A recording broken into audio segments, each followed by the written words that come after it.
Good afternoon po. Pwede ko po ba kayong matanong about po sa kung papapiliin po kayo, yung suffering po ba is pinipili po o hindi po? Kung tatanungin mo yung opinion ko, ang suffering ay hindi pinipili. Bakit? Kung saan dumarating yan?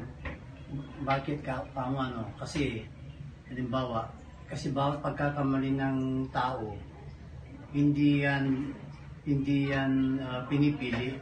Dumarating yan kung saan dumarating yan. Ngayon, kung nagkamali ka at nagdusa ka, suffering, siyempre, hindi yan pinili kung saan dumating siya. Halimbawa, nagkamali ka sa decision mo. Ang decision mo ay piling pagsisihan mo sa bandang huli. Okay. Thank you po, Mr. Valencerino. Welcome.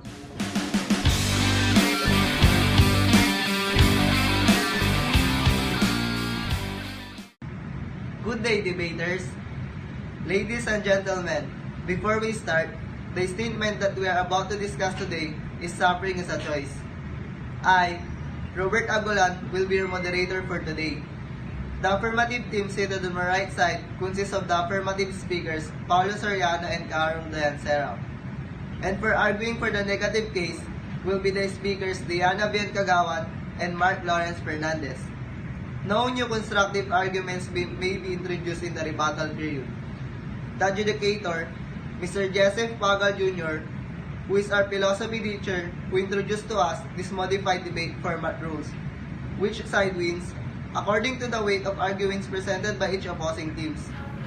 To start with is the constructive speech of the affirmative side. Our first debater, Paulo.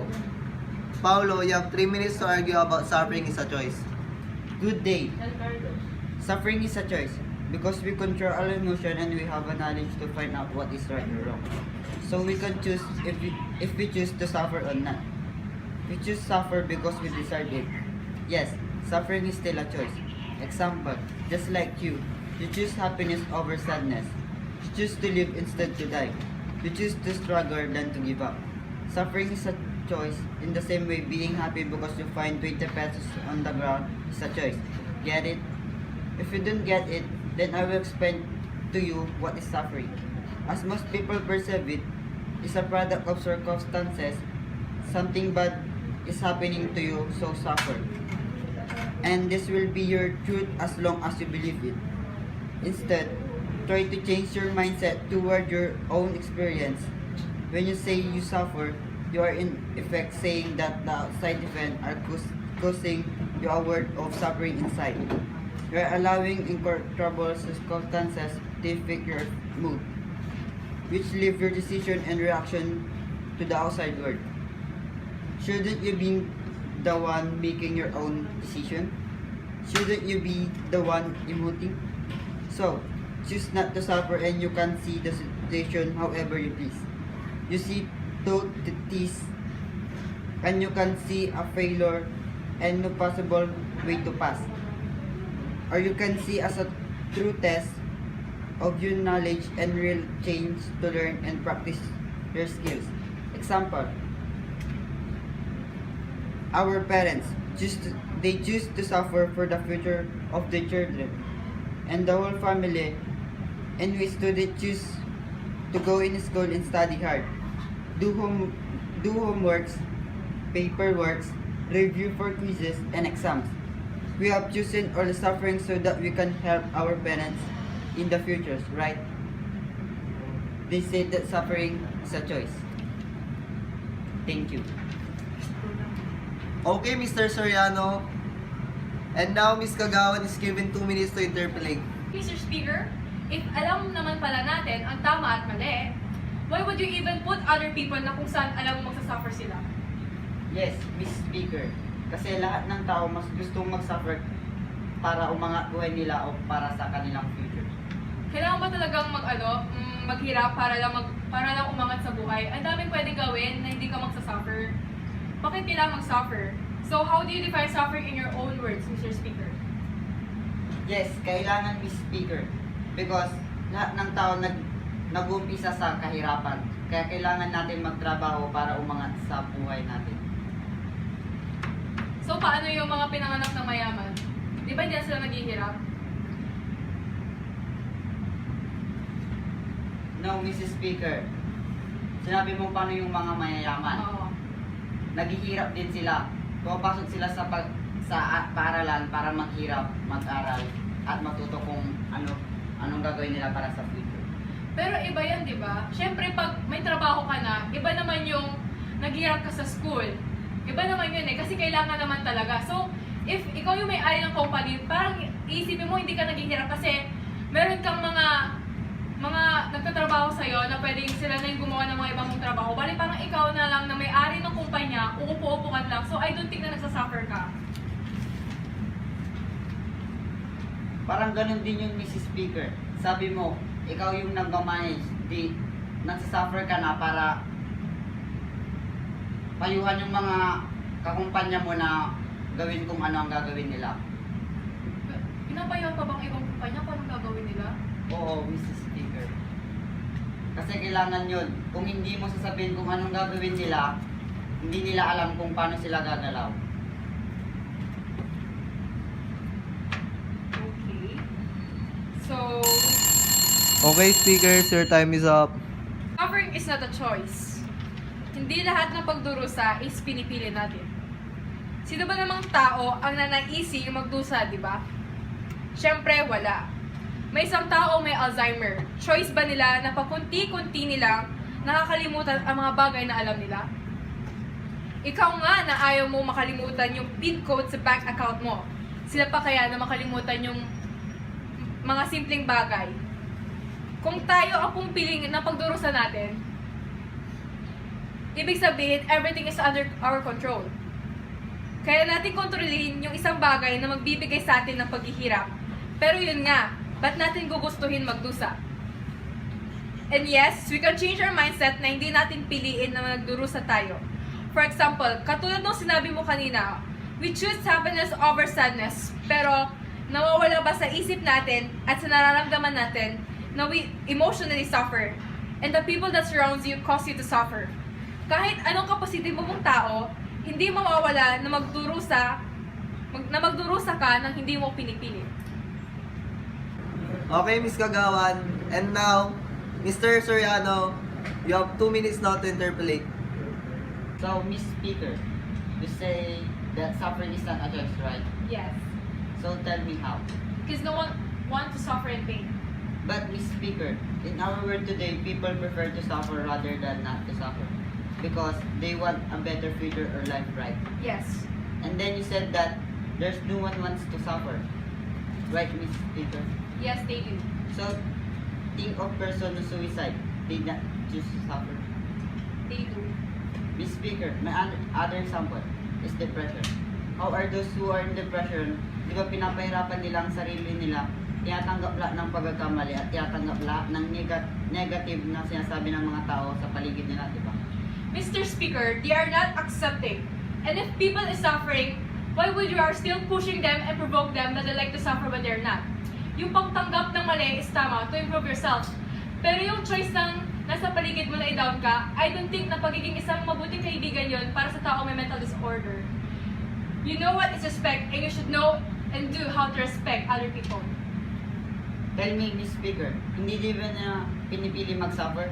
So how do you prove of what you said that nobody wants to suffer? Miss Speaker, tell me. Because everyone wants a better life. A peaceful living, having love, care, respect, forgiving, and acceptance without any discriminality, racism, and other more. Yes, everyone's a better life. So people study hard and work hard to have a safe, better life. So they choose to suffer. Miss Sarah, you have 3 minutes to argue about suffering is a choice. Suffering is a choice because pain from problems and disappointments, etc., is inevitable in life. But suffering is a choice and pain to something better and therefore feel unlucky and better or to go something worse and therefore feel lucky and grateful. Pain is part of human condition. Suffering is a choice. Pain is inevitable and suffering is optional. Life is painful and suffering is a choice. Why people choose to suffer? Because of depression or people around are dragging you down, receiving bad feedbacks about your personality, or they destroying your image to the community. So, that is the reason why people suffer in pain. Every day in our life, your life, you will face challenges. You always have a choice. You can choose to feel hurt. You can choose to be a victim. You can choose to be afraid. Suffering is never outside to you. It is inside of you. It is your choice. From connection with yourself, you choose whether you should suffer or not. Suffering is general. Suffering is both a cause and effect of a catastrophic cognition and distressing emotions associated with chronic pain. Anxiety, irritability, anger, fear, depression, frustration, guilt, shame, loneliness, hopelessness, and helplessness. Negative thinking only makes situation we believe to be a bad worse. Okay, Miss Sarah. And now, Mr. Fernandez is given 2 minutes to interpolate. Speaker, why did you choose to feel hurt and become a victim? No, Mr. Speaker, why I said that because I choose it and there is a reason. Example, depression and etc. Why did you choose to suffer if you made choice?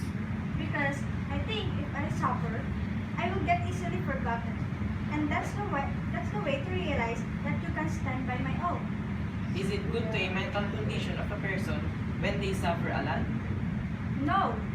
Too much suffering may also lead to depression, and depression may lead to death.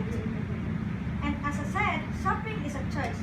It's up to them if they want to suffer for a long period of time. Why would you prefer to suffer if we can avoid it? Is it because what other people are saying to you is bringing you down? Are not we able to inspire those who are pulling down and make them feel that we can stand on our own feet and show to them that you have a value in this world? Why are you more concerned with the wrong sayings they say to you than people who know you? Instead of giving those attention on the negative side, we must give an attention on the positive side. No. Who do you think prefer to suffer than to not? Maybe the one who don't want other people to suffer. The people that suffered in their past life. No. Why would I care on those things people say about me that brings me down? The people who say things that brings you down are the one who needed attention. Yes, we can inspire them by making them feel sad on what they are doing. We can inspire them by making them feel ashamed of themselves because they can bring us down. I'm not concerned with the wrong sayings they say to me. I am more concerned. Sorry, speakers, your time is up. Mr. Fernandez, you have 3 minutes to argue about suffering is a choice. It's not a choice. We cannot know how fate plays on us. Even though we barely control and handle our own life ourselves, we cannot escape the suffering whether you choose the right path or not. The suffering is always the way, so suffering is not a choice. Because the fruit of our ways is beyond ours limit. We don't know if the choice we make won't make us suffer. Maybe sometimes yes, but not always. There are circumstances that even you made a good choice and the result was not quite good, so you still get to suffer. Whether we choose or not, the result is not in our hands. We suffer not only because it is a choice, but other people can always make you suffer without yourself knowing. We might be confused about whether the suffering is not choice or not. We may always think that everything we do is a choice, but let me remind you that it wasn't always because of the choice we choose. Everything that happens to our life that is not right is we don't want. We don't want to suffer because we choose a decision that is right. Who is the person who chooses wrong decision for his life? All we choose is right, but we do not know that we will be suffering because of the decision that we choose. They always say that everything is happened for a reason, but we think we owe to suffer if we don't do anything wrong, because it's not fair if we are suffering if we have not done anything wrong. So, Mr. Speaker, he said, we don't know if the choice we make what make us suffer. Maybe sometimes yes, but not always. So, Mr. Speaker, you are trying to say that you are not sure that suffering is not a choice. What do you mean? Maybe sometimes, but not always? Okay, Mrs. Speaker. No, that means is sometimes we suffer because of the choice we choose. But think carefully. If we are going to choose, we wanted to choose what is the best and can benefit us. Okay.